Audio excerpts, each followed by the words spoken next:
அதாவது சிறுநீரக கோளாறு வந்த உடனே பார்த்திங்கன்னா கிட்னியில் இருக்கிற ஃபங்க்ஷன்ஸ் மெயினாக நான் ஏற்கனவே சொன்ன மாதிரி அந்த ஃபில்ட்ரேஷன் மெக்கானிசம் வந்து அடிபடும். ஸோ அது அடிபடும் போது என்ன ஆகும், அந்த ஃபில்ட்ரேஷன் மெக்கானிசம் வந்து ஒரு ஜல்லடை மாதிரி அது.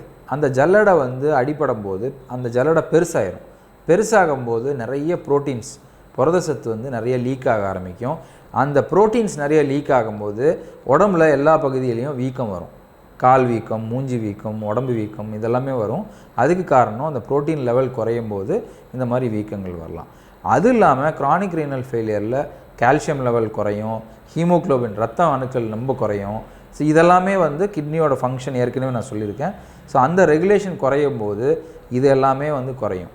அதுக்கடுத்தது யூரிமிக் சிண்ட்ரோம், அதாவது அந்த யூரியா வந்து வெளியேற்றப்பட முடியாதனால ரத்தத்தில் அந்த யூரியா லெவல், கிரியாட்டின் லெவல்லாம் ரொம்ப ஜாஸ்தி ஆயிடுச்சு அப்படின்னா அது வந்து மூளையை தாக்கும், ஹார்ட்டை தாக்கும், லிவரை தாக்கும்.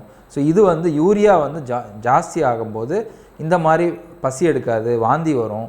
ஸோ இந்த மாதிரியான பிரச்சனைகள், யூரினோட குவான்டிட்டி குறைஞ்சிரும்.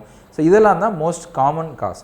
பட் சுத்தமாக கிட்னி செயல் இழந்துருச்சு அப்படின்னா அந்த டைமில் கூட சில பேஷண்ட்ஸ் நார்மலாகவே இருப்பாங்க, நம்மளுக்கு தெரியவே தெரியாது. இங்கே தான் வந்து மாஸ்டர் ஹெல்த் செக்கப் அப்படிங்கிற ஒரு கான்செப்ட் முக்கியமானது அப்படிங்கிறது நாங்கள் வந்து சொல்லுவோம். ஏன்னா இது ஆரம்ப ஸ்டேஜ்லேயே கிட்னி ஃபெயிலியர் மைல்டாக இருக்கும்போதே நம்ம பார்த்து ட்ரீட்மெண்ட் பண்ணோம் அப்படின்னா நம்மளுக்கு ஃபுல் ப்ளோன் கிட்னி டிசீஸ் போகாமல் தடுக்கலாம்.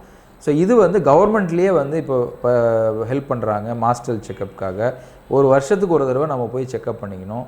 இது வந்து நிறைய மீடியா, சினிமா படங்களில் வந்து தவறாக ப்ரொஜெக்ட் பண்ணி இது வந்து ஹாஸ்பிட்டல் வந்து காசு பிடுங்கிறதுக்காக வந்து மாஸ்டர் ஹெல்த் செக்கப் பண்ணுறாங்க அப்படின்னு சொல்லி நிறைய பேஷண்ட்ஸை மிஸ்லீட் பண்ணுறாங்க. இது சர்க்கரை வியாதி இருக்கிறவங்க கண்டிப்பாக இந்த மாஸ்டர் ஹெல்த் செக்கப் பண்ணியிருந்தாங்கன்னா ஆரம்ப ஸ்டேஜ்லேயே நம்ம வந்து கிட்னியை வந்து காப்பாற்றலாம். அப்படியே லைட்டாக டேமேஜ் ஆயிருந்தாலும் அப்படியே மெயின்டைன் பண்ணிக்கலாம். ஃபுல் ப்ளோன் கிட்னி டிசீஸ் ஆகாமல் தடுத்துக்கலாம்.